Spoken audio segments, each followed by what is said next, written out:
Okay, Mr. Jada, it's all yours. Hey, thank you, Dr. Conte. Thank you, everybody, for being here again this Sunday. Today, we want to talk about two important issues. We want to look at the Gambia government through the GRA, Gambia Revenue Authority, has launched what is called ASYCUDA World uh, sometime last week during the week. Um, we want to look at that new development in the Gambia, the implications of that on revenue, internal domestic revenue mobilization to deal with Gambia's budgetary needs. But we also want to look at the new development in the U.S., that is the overturning of the Roe v. Wade um, a couple of days ago by the Supreme Court of the United States of America. The Supreme Court is often referred to as just the court. It is the court. It is the court that makes the final decisions on everything. Uh, its decisions cannot be overturned by any other court except by itself. So it is the court. So every time the term the court is mentioned, it is simply referring to the Supreme Court of the United States of America. We will look at that development, um, the overturning of Roe v. Wade, the implications of that on the future of the United States, the future of privacy, the future of freedoms in the United States. We will look at the precursors to Roe v. Wade and why it is an important landmark decision in terms of privacy issues in the U.S. But Dr. Conte, we want to go ahead, right ahead, and look at the ASYCUDA wall that was launched in the Gambia during the week. ASYCUDA wall is a new technology that helps in efficiency in terms of revenue collection, in terms of income, and also at the ports.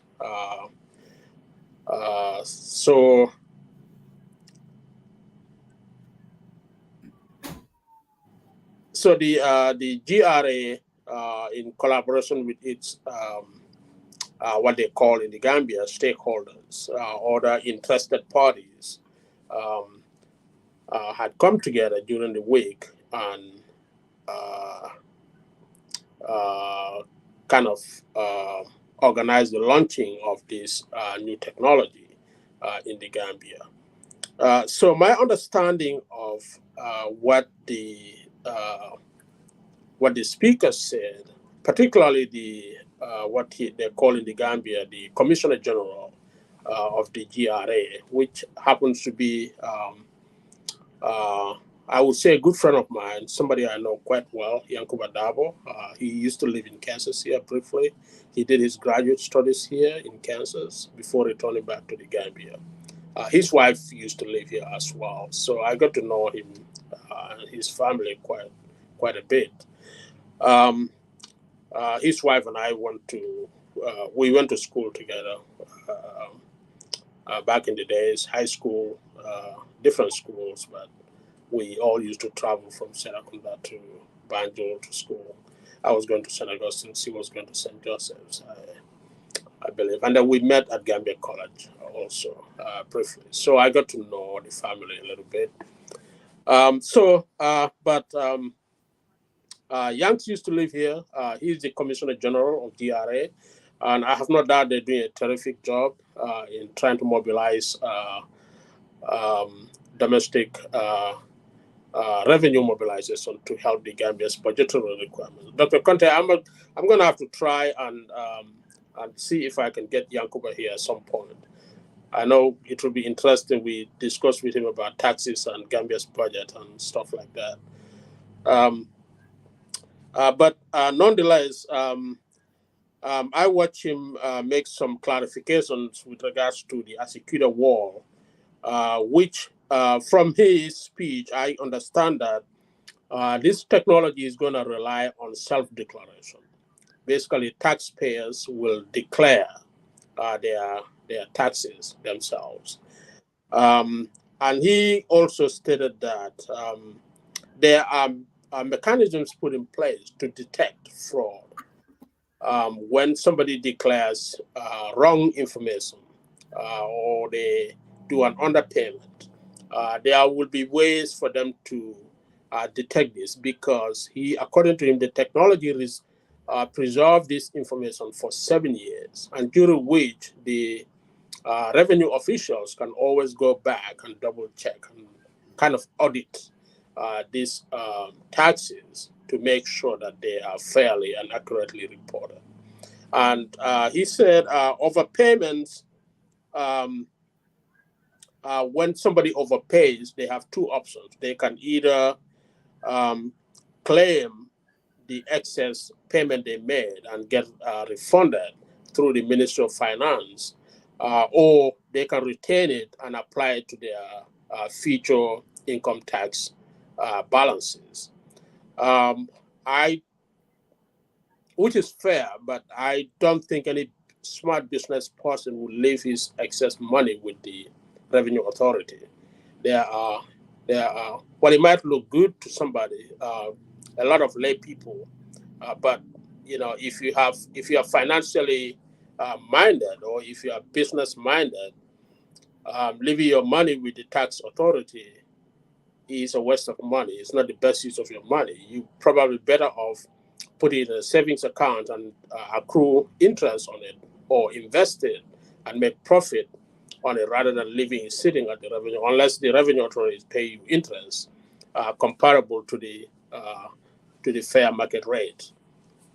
So I would assume most people will try to avoid overpayment, and where overpayment happens, they will quickly reclaim their excess balance and may find a better use of it than leaving it with the revenue authority. He also said that those who underpay, those who report false information or inaccurate information, he said there was trouble for them. I was wondering what trouble that is. What is the punishment for people who intentionally underreport their taxes or their income? What is the punishment? And there was a point where he mentioned that when they tell somebody that is needed at the Commissioner General's office, they get fearful because they know that they are in trouble. But I was wondering. I think people who are who run afoul of tax laws, I think there should be a legal department that should send this people a letter or give them a call, where there should be kind of a legal process set in place to address these issues, rather than having to meet the Commissioner General or any staff. I think people who violate our tax laws should be dealt with through the legal process. I'm glad that Mr. Dabo mentioned that they have a legal department, which, according to him, he built actually, which is very, very commendable. But I would assume the legal department should handle these kind of things. I think, and I will come to this later on, Doctor, but I think the best way for this system to work is to minimize human contact. When taxpayers have the opportunity to meet face-to-face with tax authority staff, employees, there is a big chance of influence, right? And so all these systems, all these technologies, all these things, in order for them to work properly, we need to minimize human contact. Matter of fact, I think that there should be a policy that no taxpayer, business person or a household or an individual, should not come to the premises of the GRA, the Revenue Authority, there are this technology that now allows self-reporting, self-declaration. Use the technology, or taxpayers, if you're a business person, you can retain a lawyer. I'm sure many of these businesses can afford that. Their lawyers can file their taxes for them if they cannot do it themselves. But coming to GRA premises to meet with staff should be minimized as much as possible, because human-to-human contact in these things, increases the chance of influence and corruption. So I just wanted to highlight that point a little bit. So there are a lot of risks that are involved in this process, and I think, Doctor, one key element there is just what I said: human contact, people coming to the premises and lobby with staff, and so those things should be minimized as much as possible. And I watched Mr. Dabo's interview on By the People program run by Banker and Pasamba, where he mentioned the issue of, and I think Pasamba Jao did a very good job asking him, actually grilling him a little bit on the issue of Banjul breweries. I think the Banjul breweries case was a very poor judgment by the Gambia government, and by extension the Gambia Revenue Authority. They kind of overtaxed the breweries to a point that the business had to shut down and move to Senegal. And Mr. Dabo rightfully said that the taxation of the increased taxes on the breweries was not something that the GRA could have done much about, because it was a government policy. For whatever reason, the government wanted to tax them more, and GRA was only an implementer of that policy. So they had no real influence on that decision, which I'm not quite sure. I think one can possibly argue that GRA has some significant influence on the tax rate and how businesses and individuals are taxed in the country. Because it's obvious that they have some leeway, because they have been negotiating with business people sometimes, and not going for some minimum amount of tax they can collect rather than the maximum, right? So it looks to me they have some leeway. They could have influenced these, even only at the level of advising, because anybody who understands how countries' economies work, Doctor, you would agree that it wasn't a very smart decision to push out a business like Banjul Breweries that has contributed enormously to Gambian economy in terms of employment and revenue. Yang said that at some point, the government tried to negotiate with the Banjul breweries to even rescind their decision to tax them at a higher rate. The government offered to completely go back to their original tax rate of 10%. But by that time, the breweries declined. They don't want to be in Gambia anymore. So I strongly suspect by that time, Senegal may have offered them a better deal already. So there was no point staying in Gambia if they got a better deal in Senegal, and Senegal is a bigger market also, where they can operate from and still utilize the Gambian market, right? And that is what they're doing now.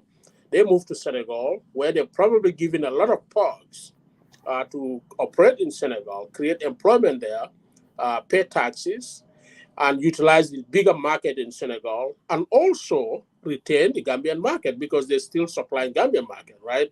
So I think it is a win for the Banjul breweries and a loss for the Gambian government. So the decision was terrible to start with. It was not well advised. So that is something that came out of the interview he gave to the by the people. I think they call it by the people, for the people, by the people is Bankamana's platform, I think, through Fatu Network, I think.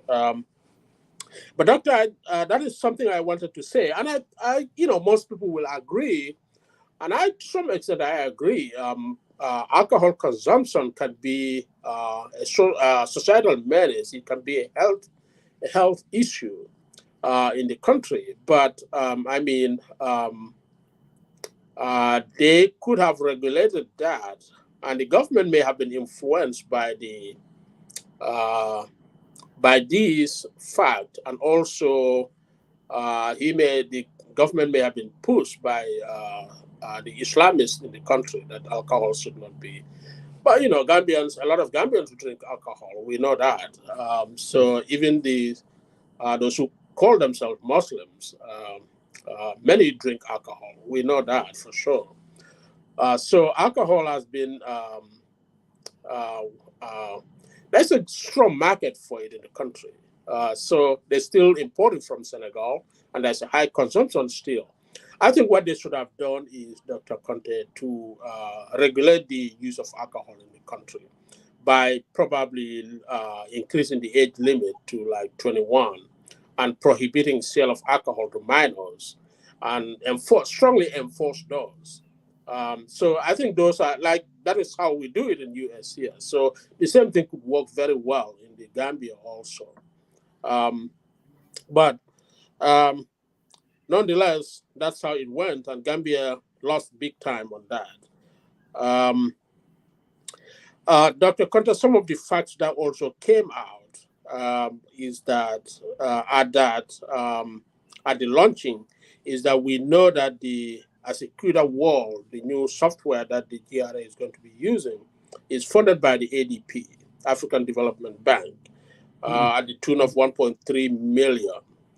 Now, what is not clear from this statement is that whether this 1.3 million was a loan, it was a grant, or we don't know, because everybody keeps saying funded by the ADP. Funded can mean many things. I hope these people will start clarifying some of this for the public to understand how government is paying for some of these things. But 1.3 million was provided by the ADP, and according to him, there is a shortfall. This amount was not enough. It only covered something like 78%. Some 22% was covered by government. So government paid 22% of the total cost, and World Bank paid 78%, amounting to $1.3 million actually. But again, I think they said the actual funding was delayed partly because of the pandemic, and it was delayed by like 2 years. So this launching should have happened like 2 years ago, but it only came to happen recently because of the 2-year delay because of funding problems. And they said there are 20 sites in the country, meaning GRA, Gambia Revenue Authority offices across the country that can handle this new software platform. I think if I got the figures right, they said there are 2 in West Coast, 2 in CRR, 2 in URR, 4 in NBR, and 2 in LRR, and Greater Banjul area has 8. Understandable, because most of the businesses would be concentrated around the Greater Banjul area, probably.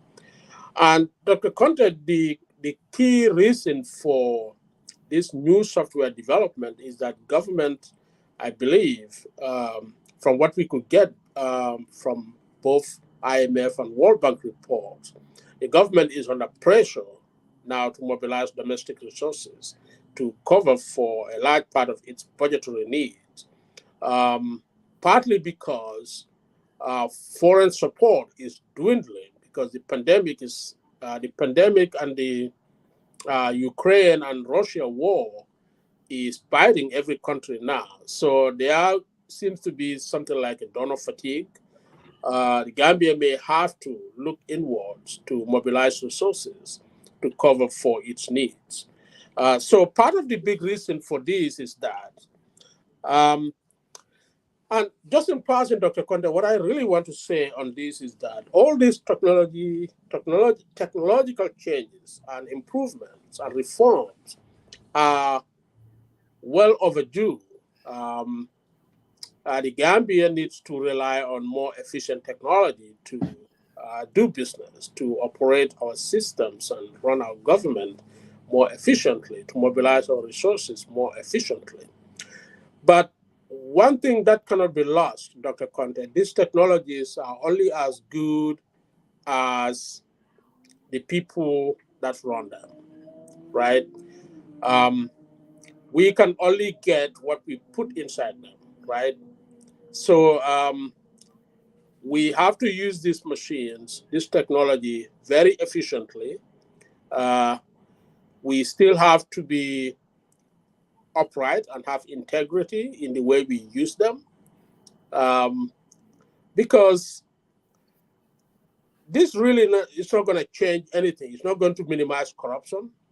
It's not going to eliminate. It's not going to eliminate corruption. It's not going to to really create 100% efficiency. And I may 100% efficiency may be too much to ask for, but it may really not change anything unless the people who use this machine to put the numbers in, and the people who collaborate, who use this technology, do the right thing, right?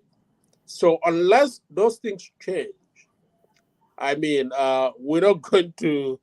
We're still gonna be mired in the same problems, right? So the systems are only as good as the people that use them. So I want to make that point very, very clear, Doctor. What do you have to say about this, Doctor? We have a new system, tax collection and customs software launched in the Gambia, and the Commissioner General has said that the old technology, which is the ASYCUDA plus plus, I think, will still be running while they transition to the new software. So we'll see how that plays out. But, Doctor. Well, thank you. I've always been critical of GRA, and I will continue to be critical of GRA because they still have the assessing, collection, and the recording responsibility. And I still do believe that the GRA Act should be repealed. So when I read the whole stuff, they were talking about it will be easier now to account for uh, custom duties. But the question that I'm asking is, who's going to do the collection? Is this new software integrated with the Treasury? Thereby, the Gambia Revenue Authority will not have any access to collections that taxpayers are paying. Uh, are they gonna get rid of the banks that they have at GRA where people come in to pay taxes? That's my biggest problem. And again, is this software integrated with the Treasury? And again, lawyers in the Gambia, I can say 98% of them have no clue on accounting. So how can they be able to enable their clients to pay taxes? And at the same time, how reliable information are you going to have when a business person does not even have any financial statements? So how are you going to be able to know the total revenues that the person had and the write-off of the expenses, justifiable business expenses, to get to taxable income? Who is going to be able to do that?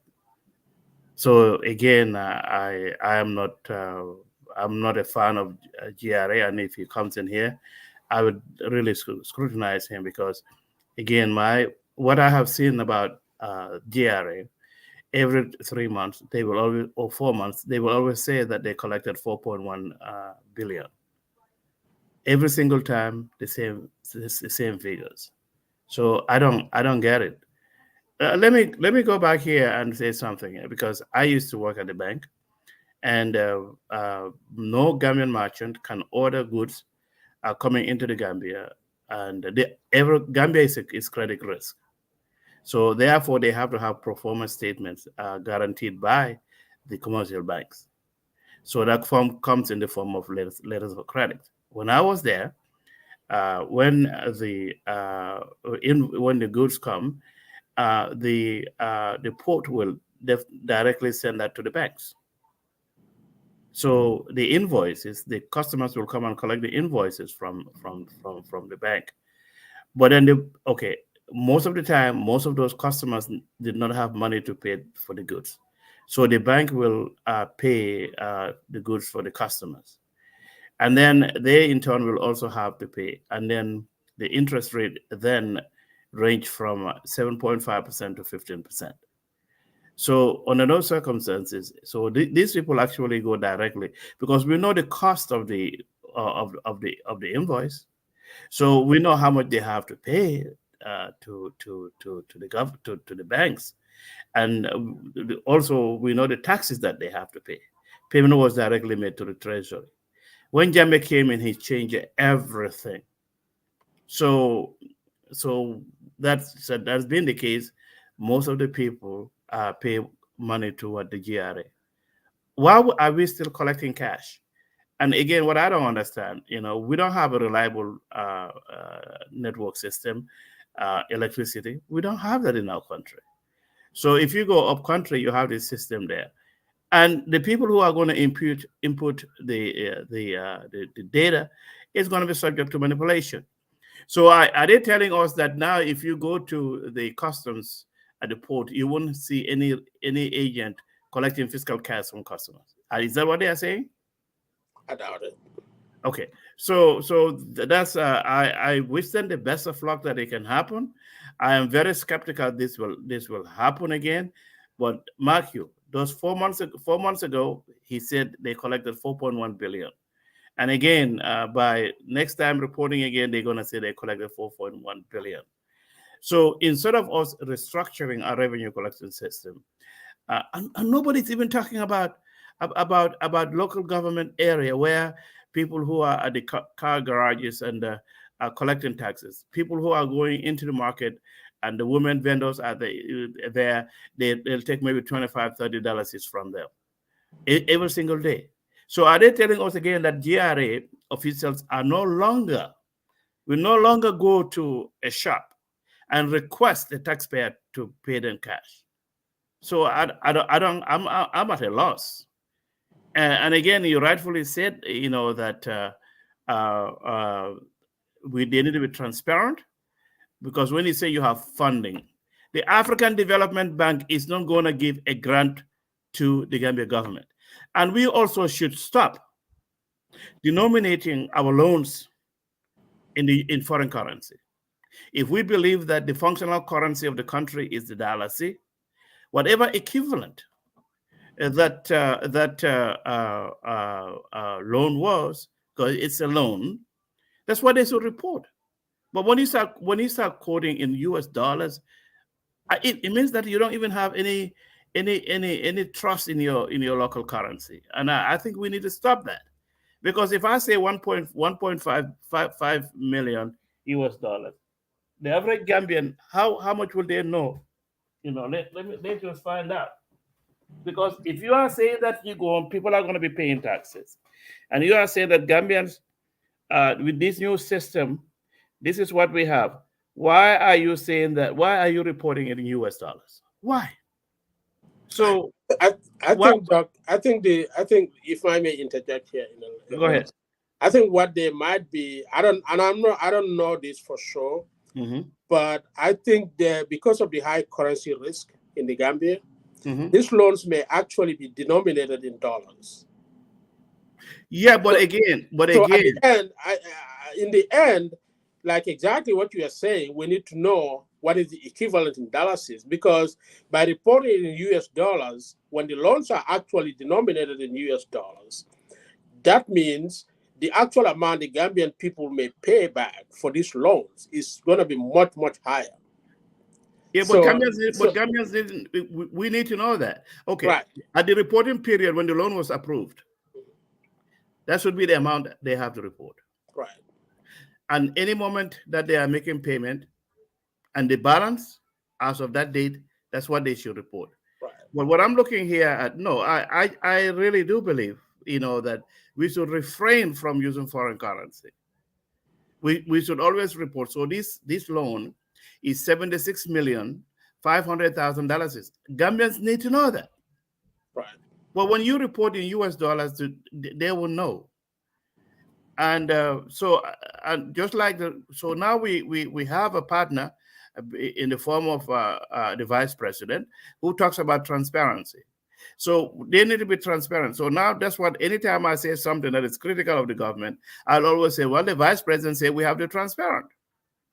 So again, I have no faith in the GRA, and I hope the GRA Act can be repealed, because how can you have an agency that has the ultimate responsibility of assessing taxes, collecting taxes, and recording taxes? So if you go to any of the agents of the GRA, they are living beyond the means of their own support. If you don't believe me, if you know any friend who works for GRA, go to their houses, you'll be ashamed of yourself. And then when you start talking about it, family members will try to call you to say you shouldn't talk about it. Why not? This is about a country. We have a vice president who said that we need to be transparent. So therefore, we have to work hand in hand with the vice president to ensure, because every single Gambia. Okay, so they say that the total tax and non-tax revenues that the government is going to collect, together with the grant money, is almost 19 billion. And then no one can ascertain, that the 9 billion that we say we're gonna receive in grant will be received in its totality, meaning 100%. So therefore, and then someone should have asked him to. So does that mean that the government is no longer going to be asking for supplemental? So I hope you invite him, but I don't think he'll come, knowing that I have no trust in GRA. I don't think he's going to come. I'm gonna do my best to get. You are welcome to do that, but get him here so we can. I have no faith in the GRA, because when it comes to auditing, it says that you should have segregation of duties. For you to have effective internal control, you cannot have the same person assessing taxes, collecting taxes, and recording taxes. And that's what we have in the country. Right. And we will continue to have cash flow problems. Look at the just recent stuff that the government was trying to get. The 337 million loan from the World Bank, the 67 million emergency loan from IMF alone. So we have short-term cash flow problems. So we need to engage the vice president to say that we don't like the way things are going, and they are misleading the president. And you look, every single time you look at the value of the Gambian currency, the dollar, the value, it depreciates. So we are not focusing on tangible areas that can enhance our economic growth. There is abuse on monetary policy, abuse on fiscal policy. There is shortage of foreign currency in the country. Remember a few months ago when the central bank had a fixed rate for the dollar to the euro, to the US dollar, and we complain about it because they said at 47, right. And then they squashed that. Now they turn around and say and talking about, so people who made contract with the banks through no fault of yours, you say I want dollar account, because I refuse to create a dollar account. Because if I believe in my country and I believe in the dollar, Why am I going to open a foreign currency account? Why should I even do that? But then that being the case, if the people sign up for that, and when they go to the bank, they should be given the foreign currency that they had originally agreed with them, and somebody should sue them for this. So what's happening in the Gambia? We have a few dollars chasing dollars. We have few euros chasing dollars, and we have few British pounds sterling chasing the Gambian dollars, and that is why the Gambian dollars continues to depreciate. And the end result is that without us sending money, transmitting money, remitting money monthly, some people bi-weekly, our people will suffer the consequence. So all we have to do now is to work as a team. But for me, I will continue to be critical of the government because the vice president says that we have to be transparent. And those folks who are around Barrow, if they don't like it, so be it. As long as what the vice president say, we are trying to do that. This new computer software is not going to increase taxes, and trust me, when they make another report, the taxes will not go up because we have weak controls. People go to this okay. Somebody who is at the port. Why are you paying taxes to them? Because most of the goods that come into the Gambia, they are denominated in letters of credit. Right. The banks guarantee the purchase by the purchase of merchants for the goods that they want to come to the country. But then why are you turning around going to GRA to pay taxes when it should be paid directly to the Treasury? And I believe even the Janet Commission warned them that made a recommendation that no bank accounts should be opened on behalf of government. Do we even know that Yankuba Dabo has access to the GRA's account? Is he a signatory to the account? Do we know? And that should be transparency. So what's going to happen to our country? We will continue to rely on foreign donors.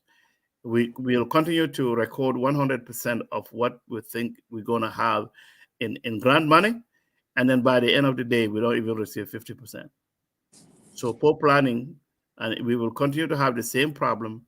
But I hope the vice president can again come and talk about the lack of transparency that is going on in the government, because he's our last hope. Thank you, Doctor. Very well said. Actually, concerning the diaspora remittances, I was talking to a good friend of mine. I haven't met him through social media. I had planned to meet him in Gambia when I visited, but I didn't get a chance to. Very good guy, working in the government. I think he is one of the potentials in Gambia that can possibly. And we were talking about this diaspora issue, and I just reminded him that the diaspora contributes, as of 2020, almost 23% to the Gambia's GDP. And that is at par with the contribution of agriculture to the Gambia's GDP. And it's more than double the contribution of industry to the Gambia's GDP. So the diaspora contribution is enormous to the Gambia's economy. Matter of fact, without the diaspora support, I think the Gambian economy will totally collapse. There could be civil strife in the country. And I was saying that if you look at the structure of the Gambia's economy, the way it is, if you look at it purely from a business standpoint, it probably is not viable. It probably should be liquidated or sold off. If you look at the perennial unsustainable deficits, if it's a private business, there's no point continuing with that business. You're probably better off liquidating it, right? So, but it's a country, and so we can sell our country. So, but that is, I just reminded me of that conversation, and like you rightly said, one thing that did not come out in the Commissioner General's discussions on the platforms and also at the launching is the fact that the GRA needs to be broken down into its constituents. Like you rightly said, one entity cannot be responsible for tax assessment, tax collection, and tax reporting. These functions should be split to enhance transparency and accountability. I do want to say quickly that some people in GRA, Gambia Revenue Authority, are very outstanding people, very upright people with integrity. I've known there are some close friends of mine working at GRA, and I visited their homes. I know they are very honest people. They are doing their best to help the country. So I know some people there. Nonetheless, that institution is rife with all the problems that Gambia knows very well, including corruption and inefficiency and lack of accountability. And I hope, we hope, Doctor, this new system is able to help them overcome some of those problems. But they have to be aware and they have to acknowledge the problems that have beset this institution for many years. They need to minimize human-to-human contact. They need to make sure accurate information are put in this system, because the system by itself is not going to change anything. If the people that operate the systems continue their old behaviors and their old attitudes and their old tactics, nothing is going to change, frankly speaking. That much we want to say, Doctor, on this. Unless you have something else, I'm going to move on to another issue that is at home in the U.S. Roe V. Wade. Just 1 second. Yeah. The Banjul Brewery. Oh, yeah. It's sad. So Mr. Tal had wanted to start a brewery business. I like mangoes, oranges. Mm-hmm. So can you believe during the mango season and how many mangoes actually rotted out there? Right. Instead of us trying to find a way. So we have all this abundance of stuff, but we allow them to go to waste. Right. And I've never seen a country where a brewery cannot stand because of religious beliefs. The Gambia, by the way, has the highest per capita alcohol consumption than Senegal. Yeah. And there are a lot of local breweries which are quite unhygienic and quite unsafe, because you don't know how much the quantity of alcohol in those drinks. They are, a lot of those are highly concentrated, probably approaching 90% alcohol. And people, these are very, very unhealthy drinks. But, people end up consuming those because of, the lack of a proper brewery. And, one can say that might be discouraging local production. But, there should be an effort to improve these local breweries and, make them at least standardized, make some labeling for them, so the consumers know what they are drinking, So all that can contribute to making consumption safe and quite accessible in the country. And probably there can be a way of taxing them too, because they could be classified under small businesses. So there's a lot of work that needs to be done, rather than just pushing out some of these major contributors to our economy out of the country. Dr. Conteh. Okay, that's right. Go ahead. All right. So, Doctor, we want to look at the events in the U.S. A couple of days ago, Roe V. Wade has been overturned by the Supreme Court. This was not very surprising. Roe v. Wade, alongside the Voting Rights Act, has been consistently attacked for the past several years. Actually, both of them have been gradually chipped away. So this is a culmination of a long effort to overturn Roe v. Wade. So it has finally happened. And many people are very concerned. Many people are very upset. A number of people ask me what is next? What is the future of this country in terms of privacy, in terms of freedoms? And I don't know the answers, Doctor. I don't know. I don't know. I don't think anybody knows for sure what the future is going to look like. All we can do is to speculate. We do know today that the protections that were in place for women in terms of their reproductive health is largely gone. And immediately that Roe v. Wade has been overturned, my neighboring state, Missouri, has outright outlawed abortion in the state. And I understand Kansas, my own state, is also in the process of outlawing it. So this is a big curtailment of women's rights, women's freedoms, privacy in general. Roe v. Wade was decided in 1973. The decision was based largely on the 14th Amendment, the U.S. 14th Amendment right to privacy. But to really understand the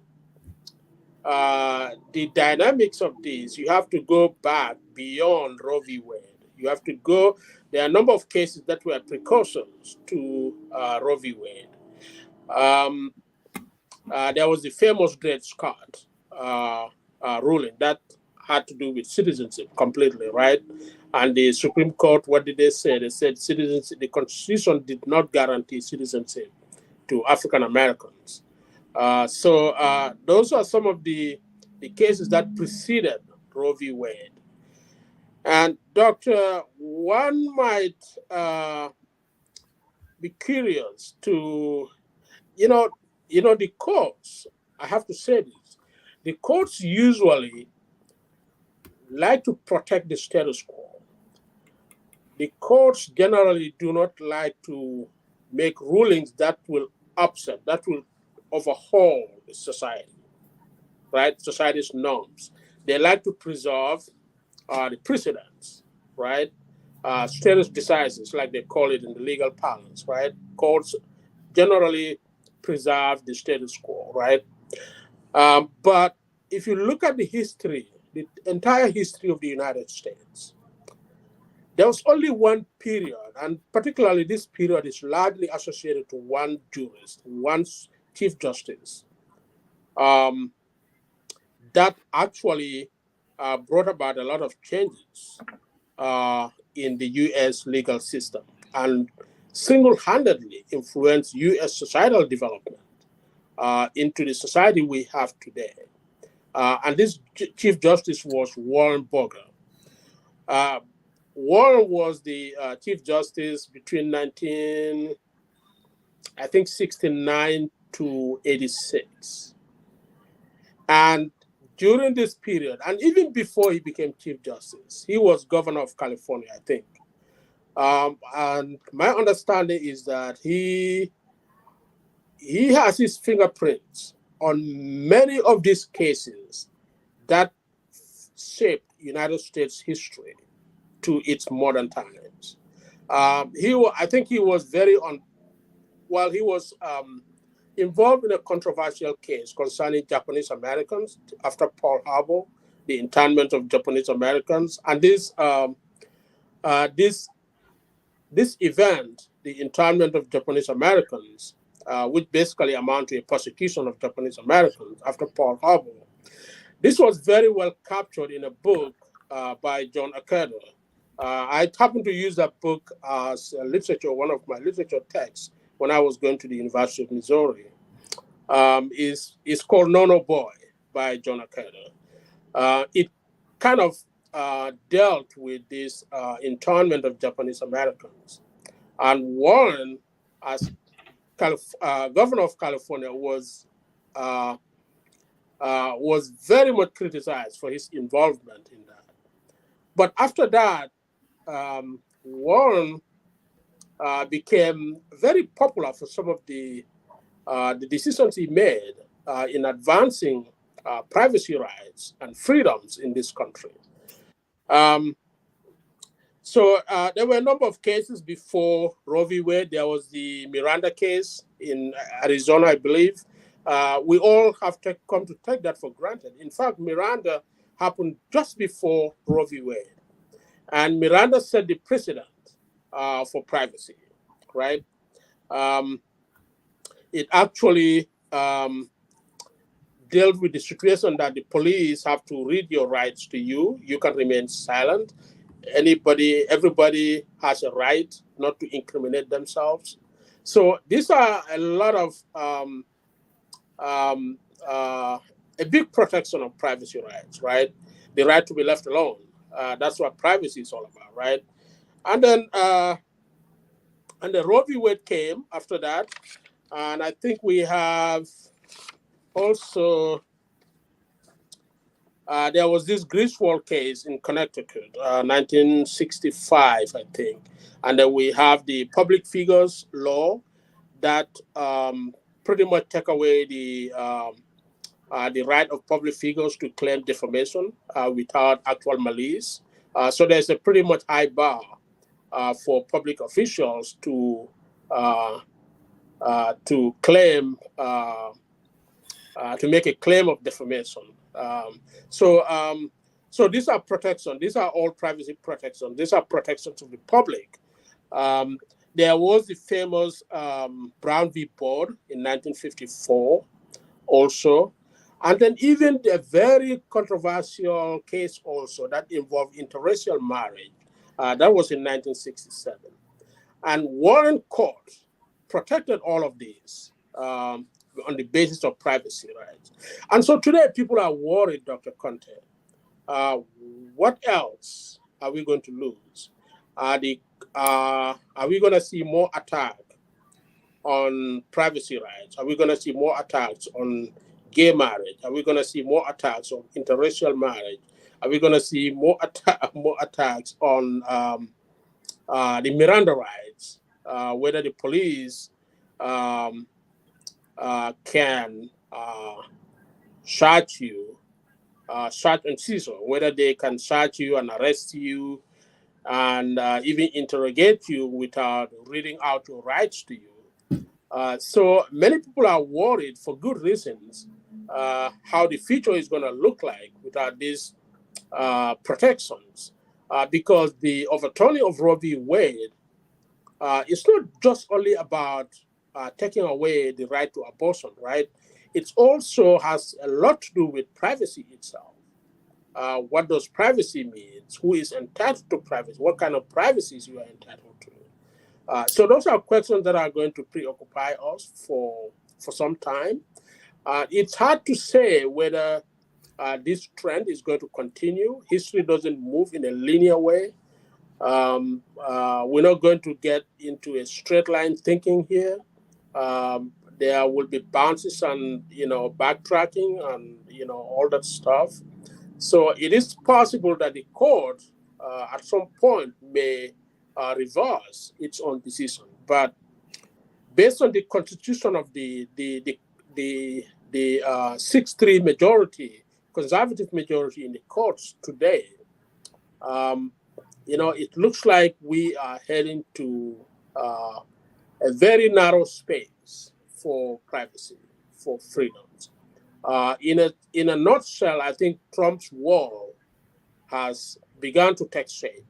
The kind of wall that Donald Trump started to create some 4, 5, 6 years ago has begun to take shape now. So we will see whether this is sustainable. I'm sure there's going to be a lot of fight over this. It's not gonna go down well. It hasn't gone down well already. Many people are buckling up, getting ready to fight, and this may also be really a bad news for the Republican Party heading into the midterm elections, and beyond that, the presidential elections in just 2 years from now. So I hope the American people rally around this important cause to make sure we elect the right people who will guide the American society into progress rather than into the dark ages again. Um, I think that's what I want to say, Dr. Conteh. We don't know for sure what's going to happen. We do know Roe v. Wade is overturned. It is effectively ended. There are no rights to protect women's right to reproductive health when it comes to abortion. And interestingly, Dr. Conteh, many of these conservatives who call themselves pro-life, even though they are the biggest supporters of death penalty and the worst kinds of punishment for people who are actually living and breathing on Earth, yet they want to protect a fetus right from fertilization. We're not even talking about a baby that is about to be brought out into the world in 1 month or 2 weeks. We're talking about, just a fertilized egg. Some of these people, they consider a fertilized egg a baby, a human being, even more important than the mother who has been raped, by a family member or by a stranger. They would rather have that woman carry that embryo, a fertilized egg, to term and produce that kid into the world in a very precarious world. And yet they will not hesitate to condemn that child when it grows into a criminal, to death. So you can see the logic, Dr. Conteh. And, I'm not a doctor. I studied biology, taught biology a little bit, but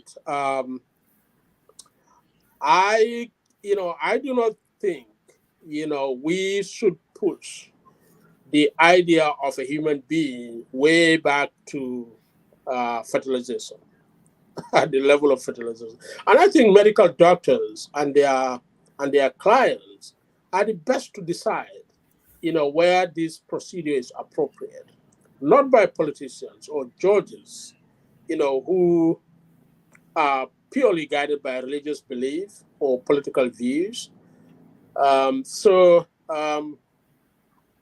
It is rather unfortunate, but I think I have to admit this is a very controversial issue. But I think, there should be a reasonable stage. And Dr. Conteh, we have to recall that this challenge on Roe v. Wade started in Mississippi, right? There is a court case in Mississippi that involves a suit against abortion clinic, an abortion provider, about concerning Mississippi law that prohibits abortion from 15 weeks. So that case has been overturned many times in local courts, and it found its way all the way to the Supreme Court. And that is what prompted this attack on Roe v. Wade. And so in Justice Alito's opinion on this case, he argued that the name abortion is not mentioned in the U.S. Constitution. So there's no guarantee of protection for abortion, since it's not mentioned. And this is a very, how do we call it, original intent explanation of the Constitution, right? The Constitution of the U.S., has been drafted way, way, way back, not in modern terms. So many of the language, a lot of the language in that cannot reflect today's reality, right? It is going to be a question of interpretation. So original intent is very problematic for me.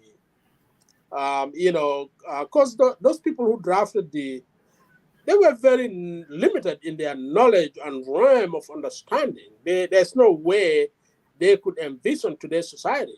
They would not mention a cell phone in that constitution when they talk about communication, because they cannot envision a cell phone today, right? So there are a lot of things that those people would not know, could not imagine about today's society.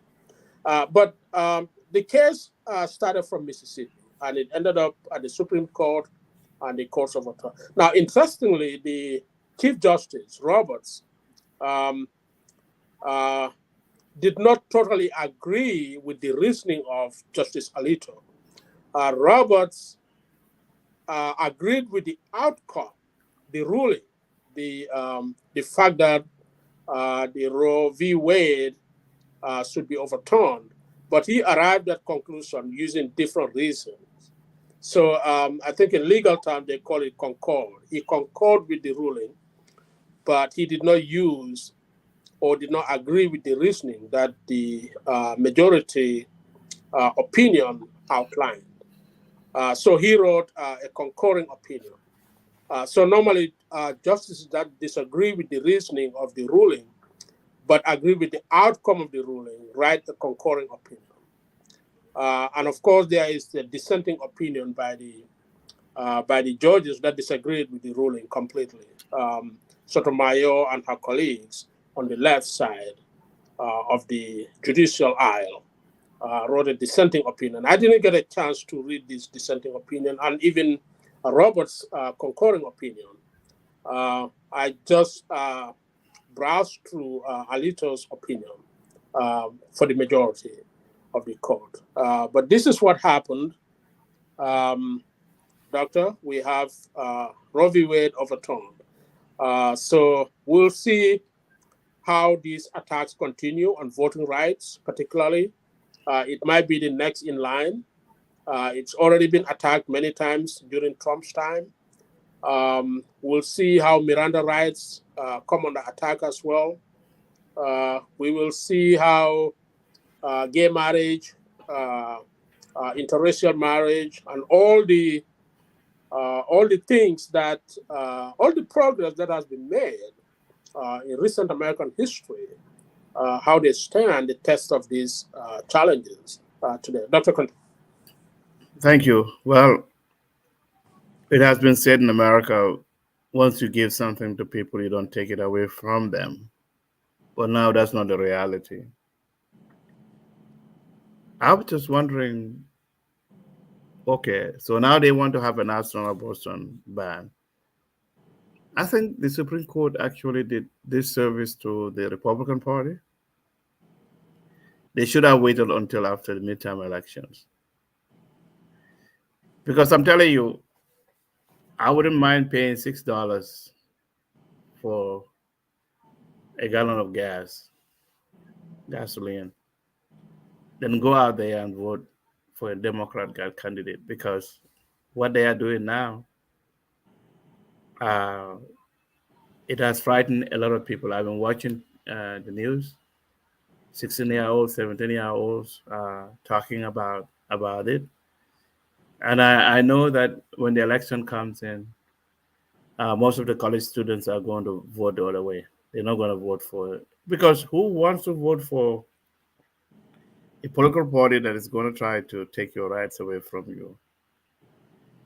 This thing is personal. For me, my religious beliefs, I don't support abortion. But who am I to tell a woman what to do with her body? So I don't like this, the overturning of the abortion law. Okay, so now take Florida. I didn't see that Florida has banned abortion yet. So, but if you are in Louisiana, where are you going to go to? You're either going to drive all the way to California or go to New Mexico, or then maybe you have to come through the Panhandle and go to Florida. But then when you're going up north, you cannot go in Georgia. Georgia doesn't have it. So you have to go to Virginia, and the new governor there is saying that he's going to try to ban the 15-week pregnancy, abortion on that. So now, if you're from Mississippi, Alabama, what are you going to do? Because you were talking about a lady who actually came all the way from Texas, and see, they drove all the way to Virginia, and they say most of these females, and they are young girls who don't even have credit cards. They've never even flown. So, but then now, what the Biden administration is trying to do? Someone came up with a suggestion. Why can't you have abortion at VA hospitals for veterans, for service people? And now they are saying, oh, how about the Native American places? You know, they call them, what they call them. I forgot how they call the Native American places, because they have autonomy. The reservations. They are reservations, yes. So now they are talking about reservations so you may have abortion ban in Texas, but you can go to a Native American reservation and have abortion there. So again, how about the doctors who have been doing abortion, and maybe 20 to 25% of their total annual income is on abortion? So what are they going to do? Are they going to transition to another state, and then they have to take qualifying examination in order to practice in those states? So this is psychologically, you cannot tell a woman what to do. You cannot tell me, or I cannot tell you what to do. If you make your decision that you're going to do something, you're going to do it. Let's go back to Gambia. When I was growing up, women were not allowed to wear pants,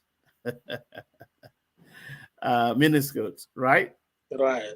But then in every village or town, you may have a rebel. I'm not going to say anybody's mom's name here, but I know that in my village, there was a particular place where all these girls would go and put on their pants and miniskirts. Yeah. And they would have a dance there. Yeah.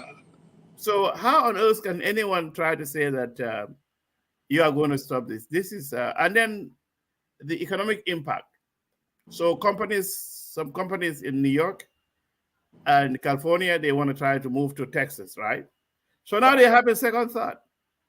Even Caterpillar that left, that's in the process of leaving Illinois, they are now having second thought. Right. To say, how am I going to be able to have to move to a state that's going to ban abortion, because I still have to look at take care of my employees. Right. Because you are entitled to a day off, a sick leave. Right. And you can go and do abortion and come back. You can do it on a Friday and come to work on Monday. So I just don't understand this whole thing. So now putting women at risk, because watching TV and hearing couples talking about when it's either you abort the baby or your wife dies. Right. And one woman was saying, I had a 4-year-old. This was way back in 1989. She said, now my child is 37 years old, but we had to abort the baby. It was either I die or have the abortion. So this whole thing, is something, that, and by and large, I believe percentage-wise, white females do more abortion than blacks. So we need to have a rainbow coalition now, because I'm coming from a minority person in the name of justice, doing all this. So now all the guys and women who are married to the opposite, to the same sex, what are they going to do? No, this is going to be a disaster. I think the Supreme Court just made a mistake. They were too hasty to do this. They should have waited until after the election, because now everybody is going to be talking about abortion, and they are going to vote on abortion. And in some states where you have a Republican maybe leading, they're going to lose the election, and I hope they do. Kansas used to be the place where people go for abortion, But now, what they no longer have it there, right? Right, they are in the process of banning it. But they have a Democratic governor, And so they what's going to do. happen? Actually, Kansas has been moving towards blue for several years now, but it looks like there appears to be a resurgence of the right wing again in Kansas. We'll see, but I know yeah, sometimes. but we will see. But Doctor, what I wanted to also say quickly is that this banning of Roe v. Wade is actually going to drive abortion clinics into the black market. It's going to go underground, Of right? course, of course. Yes. So many people are going to seek abortion in underground providers, from underground providers, in unsafe and unregulated ways. So the danger to women is going to be tremendously increased. But also, Doctor, I want to say that this assault or this assault on women's rights Mm-hmm. and privacy in general, it's not really, it's not. Let me put it this way. I think the assault on um, um, women's rights, it's not really an assault per se on privacy rights. I think underneath a lot of these, there is this perception by uh, some people, particularly the right wing, about about their idea of what a woman's place in society ought to be. Um, and even if you look at the voting rights, the attacks on voting rights is also similar. It's a revelation of their ideology, of their idea of what um, minorities, blacks and Hispanics and other people, what their place in society ought to be.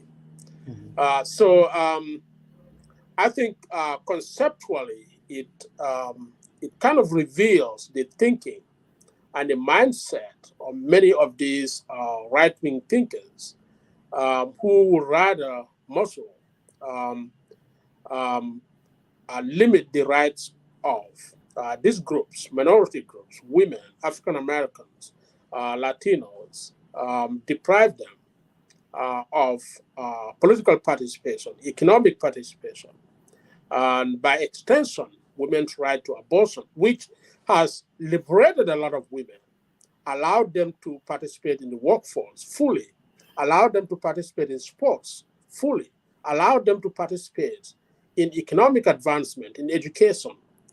Pregnancy has interrupted a lot of women's lives. The ability and the easy access to abortion, timely abortion, has liberated a lot of women, has enabled them to continue with their careers, to continue with their economic pursuits, athletic pursuits. I read several studies of, several stories of women athletes, women business people, who are recounting the second chance they got by being able to access safely an abortion clinic, an abortion procedure, to be able to continue with their careers, with their endeavors in life. I remember, Doctor, you probably recall it, when we were going to school in Gambia, how many women dropped out of school because of, unexpected pregnancy. I wonder how many of those women would have been enjoying a different life today with good education and good potential to develop themselves economically had they not dropped out of school because of a single incident in their lives. So, back in those days, when a girl becomes pregnant, they are forced to leave school because the school will not admit you, will not allow you to continue while you are pregnant. And there were no access to abortion clinics in the country. A lot of people undergo abortion in a very unsafe way. Some do not survive it. What some women end up doing, they will give birth and then they will throw away their babies. We've seen that. When I was growing up in Tobacco Road, as a kid, less than 10 years old, you know, in the 80s, we saw a lot of those things happening, right? There were stories of, police would come and there was, somebody baby dumping and all that stuff. So those are all, um, indications of all this. Abortion has been has been going on in every society, right? It's not something today. It's part of women's, way of reclaiming themselves, reclaiming their bodies, because reclaiming their freedoms. Although I do agree this need to be regulated, there should be a timeline that can be allowed where women can access safe abortion. Um, uh, when the pregnancy reaches a certain level, probably the rights to abortion should be curtailed. But I mean, we cannot ignore the fact that the woman who is alive and kicking with ambitions and feelings, um, I have never carried a child in my body, so I cannot feel exactly how a woman feels about her experience of pregnancy and childbirth and uh, child rearing. But I can empathize. I can really understand that women want to succeed in life. They want to pursue careers. They want to pursue economic advancement and educational advancement, just like men do. And women, it turns out, in human beings, women are burdened with the um, with the issue of child rearing. In in nature, in biology, we like to say that the last person on the reproductive scene is struck with the baby, right? And a Yeah. human, the woman is the last person there. After the sexual encounter, this is the one who becomes pregnant and is struck with the baby, right? So the burden of child rearing, the woman is stuck. And men, often, we build a society where men tend to stick around and help, in that process, whether through marriage or through cohabitation, or we have devised systems. But and this is a whole topic, Doctor. Human evolution, the woman's evolution, bodily evolution, physical evolution has become very much shaped by this event, pregnancy, and the desire or the need for a male to stick around and be a provider. So human female body and physiology has evolved tremendously along this line. This is a whole thing worthy of discussion. But this is all I want to say about this issue, Doctor. Any final word before we shut down? Yeah, I was. Thank you. I was just wondering if you live somewhere in Memphis, Tennessee. I used to live in Memphis. Okay, so now for you to get up, because to cross from Memphis to Nashville, it's a good 4 hours, right? 3 hours. And then from Nashville all the way to Johnson City, that's another 2.5 to 3 hours, right? Right. But interestingly, I told a friend, I said, do you, I was asking, I said, do you know that if you live in Harrogate, Tennessee, Middlesboro, Kentucky, they just right next to each other. I said, how far is that from the Virginia line? He said 5 miles. So until Virginia bans abortion, which I think is going to be unlikely, because the Republicans have only one seat, majority. Okay, so can you imagine somebody, if you live in Middlesboro, Kentucky, and Harrogate, Tennessee, And then these two states ban abortion. So all you have to do is just go to Virginia. But then if you are somewhere on the eastern part of the other side of Tennessee, uh, western part of Kentucky, you literally have to go to Illinois. So this whole thing is creating problems, and this is why I think the Democrats, they have a golden opportunity now to sell this to women and college graduates, because it seems like the Republican Party now is becoming illiterate political party. When I first came to this country, I used to think the Republicans actually sat with God at 6 o'clock for dinner. but now it's just totally unbelievable how anyone can try to control the psychology of a woman. And even if you have a child, if your child says, "I want to," this is my boyfriend, or even if the person turns to be uh, whatever, I don't want to call that on the thing. You have no control over trying to condition somebody's life. Right. So I think this is a golden opportunity, that for the Democrats, and all they have to do is to seize the opportunity. Because what I'm seeing on TV now, women getting upset, they are going to go to the polls and exercise their rights on that. Absolutely. Yep. Mhm. Absolutely. Okay. All right, Doctor, this is it. Thank you very much for being here. Again, we thank all those people out there watching or listening. We'll be back here again next Sunday. Thank you very much. Thank you. Take care, sir. Bye-bye. Okay.